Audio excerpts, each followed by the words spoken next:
Impor 105.000 mobil dari India menuai polemik usai Wakil Ketua DPR Sufmi Dasko Ahmad meminta impor ditunda. Buntut ramai kritik dari pelaku industri karena dinilai berpotensi melemahkan industri otomotif dalam negeri. Tim Liputan, Kompas TV. Impres nomor 17 tahun 2025 menjadi landasan impor mobil asal India oleh PT Agrinas. Sebanyak 105.000 unit mobil didatangkan untuk Koperasi Desa Merah Putih. Namun kini yang menjadi persoalan yakni transparansi harga dan proses pengadaannya. Kita bahas bersama Kepala Divisi Hukum dan Investigasi ICW, Wana Alamsah. Dan sebelumnya anggota Komisi 7 DPR fraksi Partai Gerindra, Bambang Haryo telah menyetujui untuk ikut dalam dialog kali ini. Namun membatalkan untuk bergabung karena masih menjadi pembicara dalam sebuah acara. Selamat sore Mas Wana. Semoga sehat selalu. Mas Juno. Ya, Mas Wana, kita mengetahui bahwa PT Agrinas menyebut bahwa landasan impor ini dari aturan Impres. Dan Impres ini juga memberikan wewenang swaklola bahwa PT Agrinas dapat menunjuk langsung terkait dengan impor mobil dari India ini yang berjumlah 105.000 unit. Menurut Anda apakah mekanisme ini wajar dan tepat? Ya, bagi kami tentu tidak wajar karena pertama terkait dengan BUMN. Agrinas Pangan Nusantara merupakan persero yang kemudian itu diatur melalui Undang-Undang Nomor 16 Tahun 2025. Yang mana sebagian besar modalnya adalah milik negara. Maka PT Agrinas Pangan Nusantara itu merupakan badan publik yang wajib untuk menyampaikan informasi mengenai mekanisme pengadaan barang dan jasa. Mekanisme pengadaan barang dan jasa diatur di dalam Perpres 46 tahun 2025, yang mana salah satu prinsipnya adalah transparansi. Ketika kita saat ini coba melakukan pengecekan terhadap website Agrinas Pangan Nusantara, kita tidak pernah menemukannya atau tidak ada begitu di websitenya.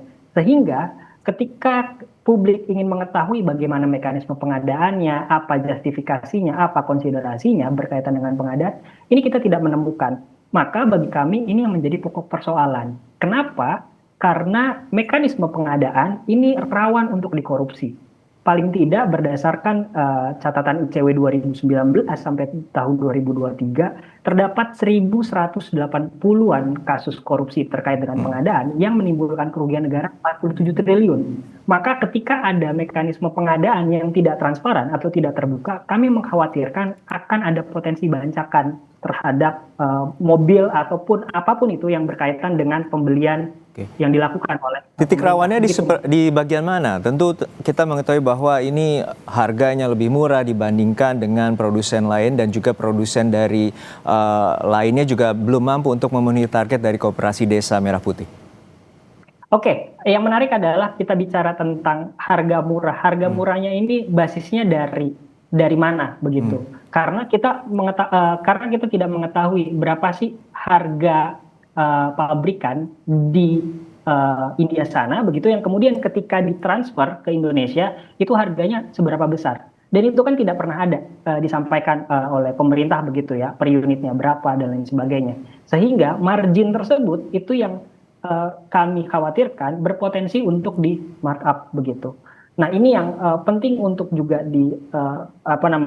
dikritik adalah terkait dengan penunjukan langsung yang basisnya itu dari Perpres 46 2025. Salah satu syarat penunjukan langsung karena program prioritas Presiden.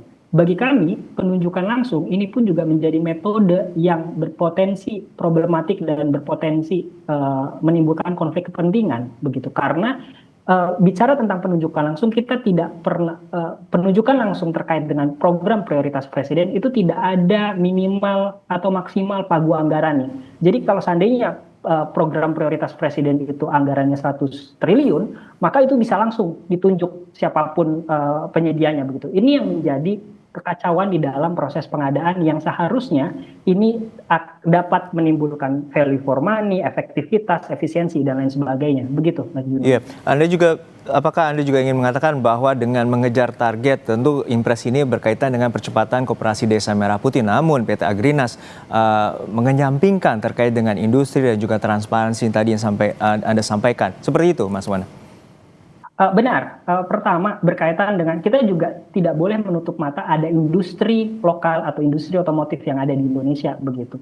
Pertanyaannya adalah ketika tadi salah satu juru bicara Gerindra bilang bahwa ada percepatan yang kemudian mengenyampingkan industri otomotif, maka asumsi kami adalah program ini sangat ambisius yang pada akhirnya tidak melihat sirkular ekonomi yang ada di tingkat lokal begitu ya, di pabrik-pabrik di otomotif begitu, sehingga itu yang menjadi persoalan. Dan kemudian yang kedua berkaitan dengan lagi-lagi basis harga pasar yang kemudian dibeli oleh pemerintah Indonesia itu berapa besar kita tidak pernah tahu, sehingga potensi atau titik rawan korupsinya bukan hanya di dalam proses markup harga tadi, begitu, tapi juga kemudian dalam proses perencanaan. Oke, terakhir Mas Wana, untuk saat ini sebenarnya DPR juga telah mengajukan untuk penundaan dan meminta pemerintah untuk segera merespon dan bersikap. Namun sebenarnya apakah saat ini saat yang tepat juga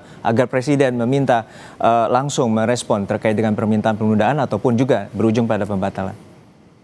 Yang menarik adalah begini Mas Juno, prosesnya sudah, barangnya sudah ada di sini. Kenapa DPR tidak melakukan ketika prosesnya masih di dalam proses perencanaan atau persiapan?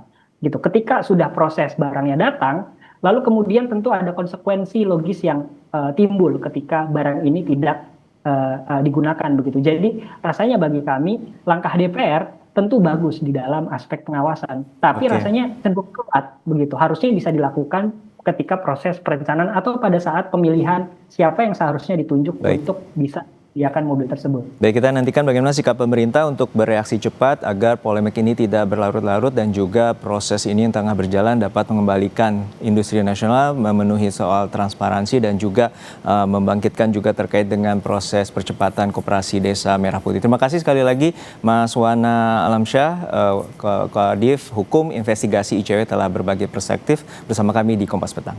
Sehat-sehat selalu Mas. Usai jeda saudara, kapal induk terbesar di dunia USS Gerald